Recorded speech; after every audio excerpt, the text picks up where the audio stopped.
Hello everyone. In the previous video of To the Point revision, I received some very good responses, so I decided to continue this series.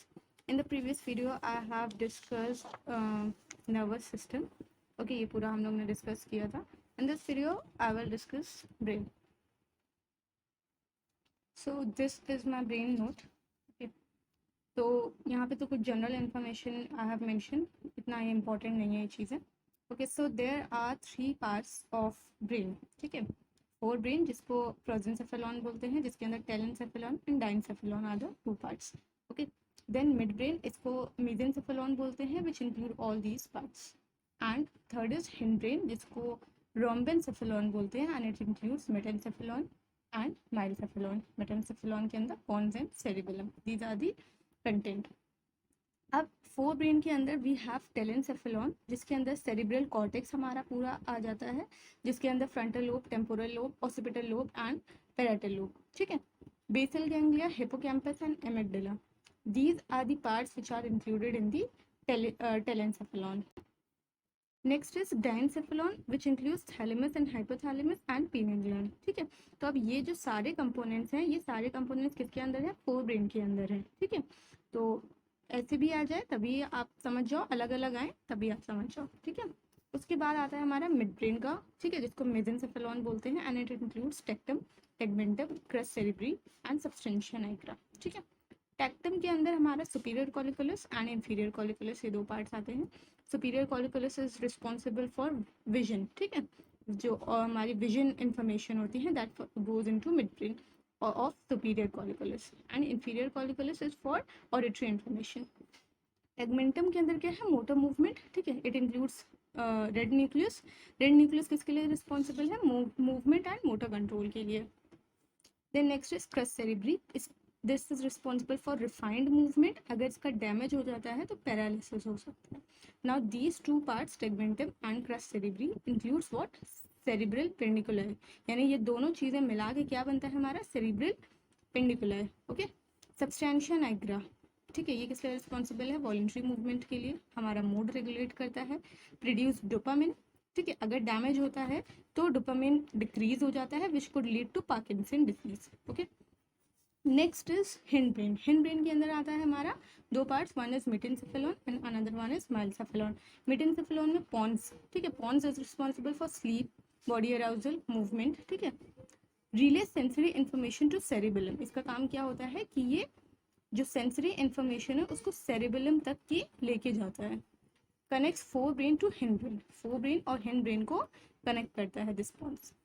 Cerebellum is responsible for what? Fine movement coordination. जो हमारे सबसे नीचे वाला जो part होता है, pulp type का बाहर जो पार्ट निकला होता है, दैट इज कॉल्ड सेरिबेलम. ठीक है, फाइन मूवमेंट कोऑर्डिनेशन के लिए रिस्पॉन्सिबल है. डैमेज होगा तो एटेक्सिया. एटेक्सिया क्या होता है कि जो मूवमेंट कोऑर्डिनेशन है वो सही नहीं होता है, वो फाइन नहीं रह जाता है, तो दैट इज कॉल्ड एटेक्सिया.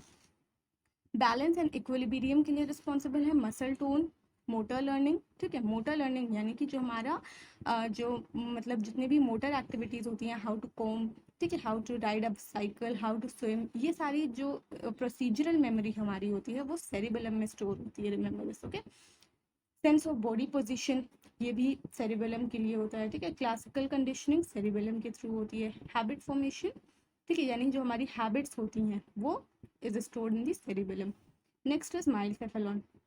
इसके अंदर मेडुला ऑब्लिंगेटा आ जाता है हमारा. तो इनवॉलेंट्री मूवमेंट जो होती हैं, इस तरह की हार्ट बीट, सोलिंग, डाइजेशन, रिफ्लेक्स एक्शन, ठीक है, स्नीजिंग, ये हमारा मेडुला ऑब्लिंगेटा कंट्रोल करता है. अब यहाँ पे आप कुछ चीज़ें और देख लो. बेसल गैंग्लिया दिया हुआ है, तो बेसल गैंग्लिया हमारा पार्ट था ओके इसका टेलेंसेफेलॉन का.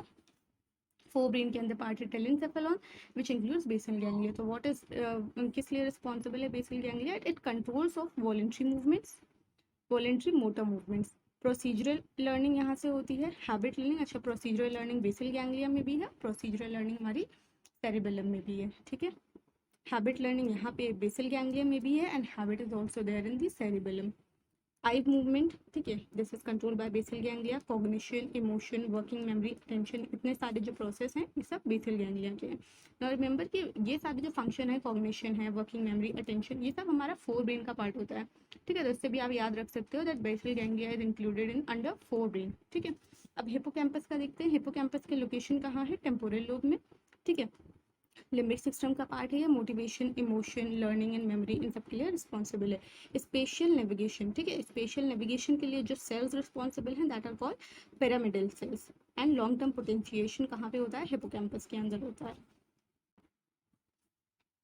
आगे थोड़ा सा मैंने और नोट किया हुआ था हाइपोथैलेमस के बारे में, ठीक है।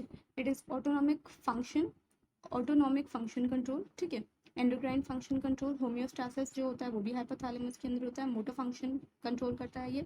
Food and water intake regulation, sleep wake cycle, यानी हाइपोथैलेमस का हमारे में बहुत इंपॉर्टेंट रोल रहता है, ठीक है। Sleep wake cycle regulation, body temperature, sex drive, child birth, blood pressure and heart rate, ये सारा क्या कौन कंट्रोल करता है, दिस हाइपोथैलेमस पार्ट, ठीक है। सिंगुलेट कॉर्टेक्स, ये भी लिम्बिक सिस्टम का एक पार्ट है, ठीक है।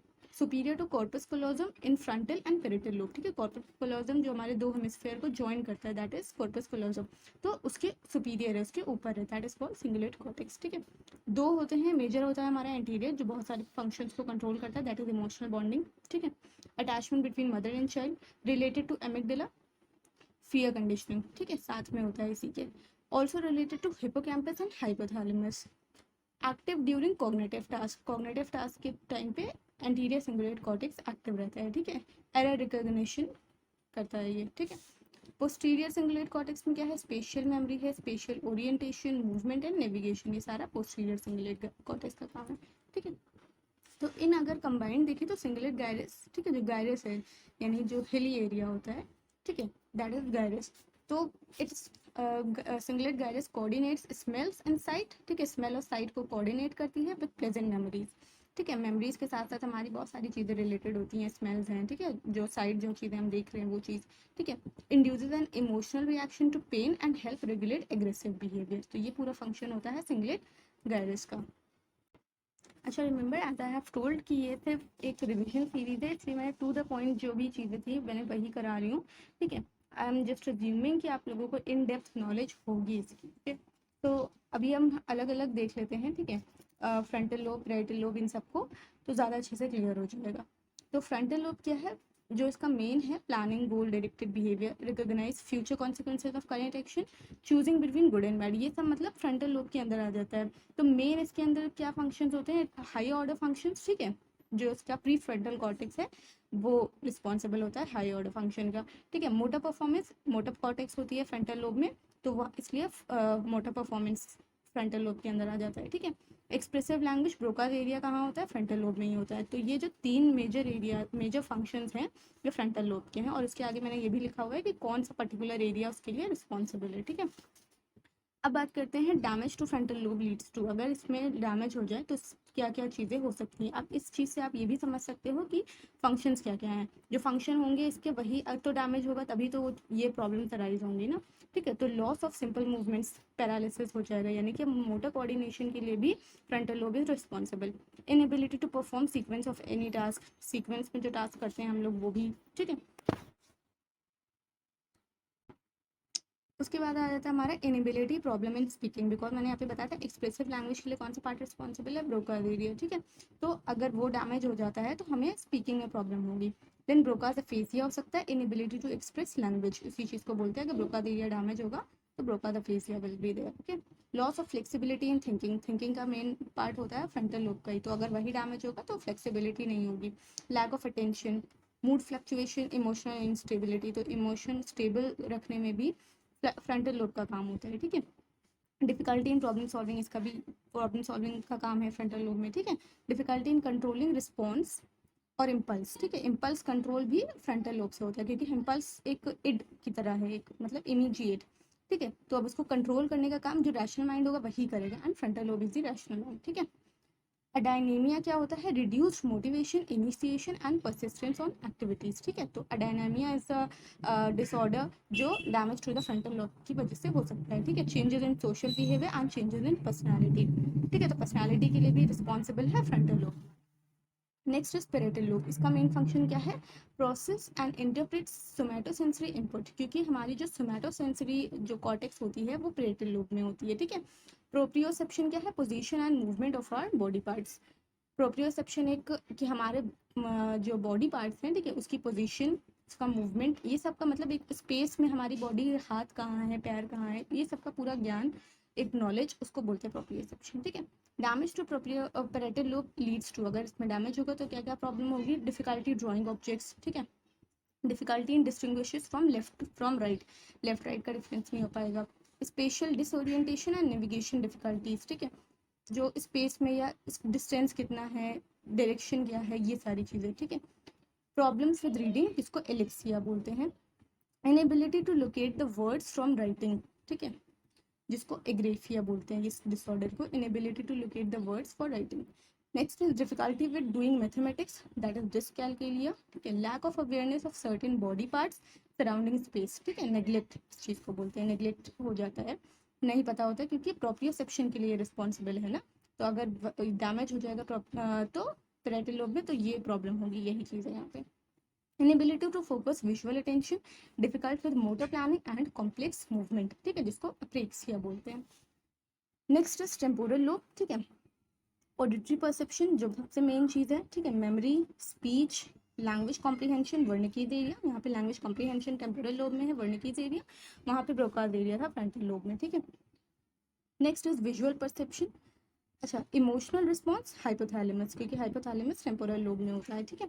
मैंने यहाँ पे इसका एरिया लिखा हुआ था कि अगर इमोशनल रिस्पॉन्स है तो कौन सा पार्ट, पर्टिकुलर पार्ट इंपॉर्टेंट है उसके लिए, that is hypothalamus. Visual perception है तो मीडियल टेम्पोरल कॉर्टेक्स, ठीक है। फेशियल रिकॉग्निशन है तो ये दिस इज फ्यूजिफॉर्म गाइरस, ठीक है।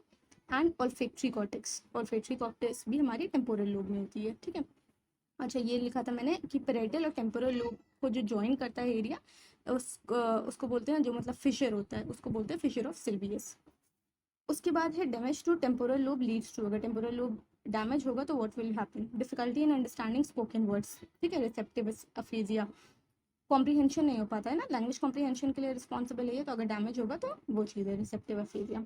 Then disturbance in selective attention to what we see and hear, difficulty in identification and categorization of objects, difficulty in learning and retaining new information, impaired factual and long term memory, difficulty in recognising face, जिसको बोलते हैं प्रोसोपोग्नोसिया, ये वो term एक बार आ चुका है previous year में। Increase और decrease interest in sexual behaviour, emotional disturbances, ठीक है, एग्रेसिव बिहेवियर भी हो सकते हैं, तो ये सारी चीज़ें हैं, तो अब इससे ये भी समझ सकते हो कि किस किस चीज़ के लिए रिस्पॉन्सिबल है टेम्पोरल लोब। लास्ट में आता है ऑक्सीपिटल लोब, इसका मेन फंक्शन क्या है, विजुअल परसेप्शन, ठीक है, अगर ये डैमेज होगा तो what will happen, difficulty in locating objects in environment, difficulty in identifying colours, जिसको कलर एग्नोसिया बोलते हैं, प्रोडक्शन ऑफ हेलुसिनेशन हो सकता है, विजुअल इल्यूजन, इनएक्यूरेटली सीइंग ऑब्जेक्ट्स, ठीक है। देखो सारी चीज़ें किससे रिलेटेड है, देखने से ही रिलेटेड है, ठीक है, तो मेन फंक्शन इसका विजुअल परसेप्शन है, डैमेज होगा तो जितनी भी देखने वाली प्रॉब्लम है इस तरह की वो हो सकती है, ठीक है, वर्ड ब्लाइंडनेस होगा, difficulty in recognising drawn objects, inability to recognise movement of an object, ठीक है, जिसको मूवमेंट इग्नोसिया बोलते हैं, difficulty in reading and writing, ठीक है। So this was it for this video. I hope समझ में आई होंगी चीज़ें. If you have any doubt, you can ask me in the comment section. Thanks for watching. Have a good day ahead.